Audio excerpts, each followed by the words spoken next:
Power of salt as a weapon in spiritual warfare. We will speak clearly and simply so that everyone can understand its pure and correct use. Pay attention. Did you know there are 3 things you can do with salt to break every curse and bring blessings of abundance upon you? Why do you think Jesus told his disciples that you are the salt of the earth? Stay until the end of this video because there I will show you the answer, and I assure you that you will be amazed by the revelations of salt as a spiritual weapon. First, we must acknowledge an absolute truth. Everything was created by God, through him and for him. Nothing exists outside of his will, and this implies that God created salt with a purpose. There is absolutely nothing in this world that has not been created by the mighty hand of God. By him, all things were made. This truth resonates in every grain of salt, every drop of water, every spark of fire. God conceived salt even before life itself. In Genesis, we read that in the beginning, God created the heavens and the earth. Salt, being a mineral, was created from the start. The church often avoids discussing that God grants authority not only to humans, but also to plants, animals, and elements. Each thing has a divine purpose. Consider fire and water.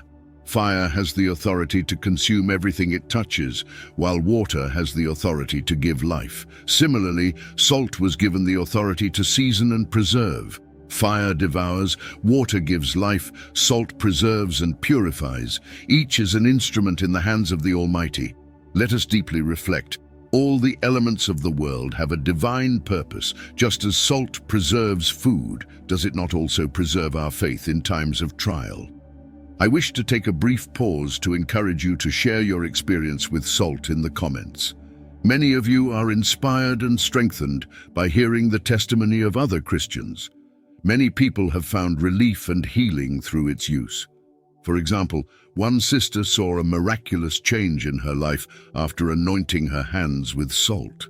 Did you feel better after using salt in prayer? Tell us your story and how God acted in your life through this powerful mineral. Let's continue with the video. People in antiquity surprisingly was used as currency in ancient Rome. Public officials were paid in salt, hence the word salary. Jesus spoke in parables to teach, but not everything is symbolic. Oil, bread, and wine play sacred roles in the Christian faith. So why do we accept the use of oil without issues but doubt the power of salt? Some think that salt is an evil thing, used in dark rituals. This is a lie from the enemy. Remember John 10. The thief comes only to steal, kill, and destroy. The enemy wants to steal the truth about salt. The spiritual manifests in the physical. God uses what he created to fulfill his will. Consider the example of oil. Anointing oil is mentioned 20 times in the scriptures. It was used in the Old Testament to pour over the head of the high priest and his descendants, also over the tabernacle and its furnishings, to mark them as holy and set apart to Jehovah.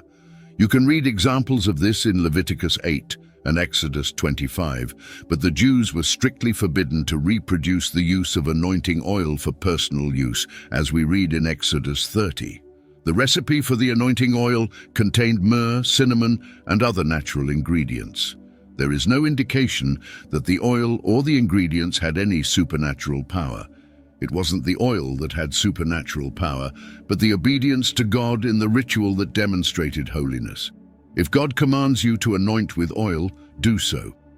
Let us reflect deeply. God calls us to use his creations purposefully.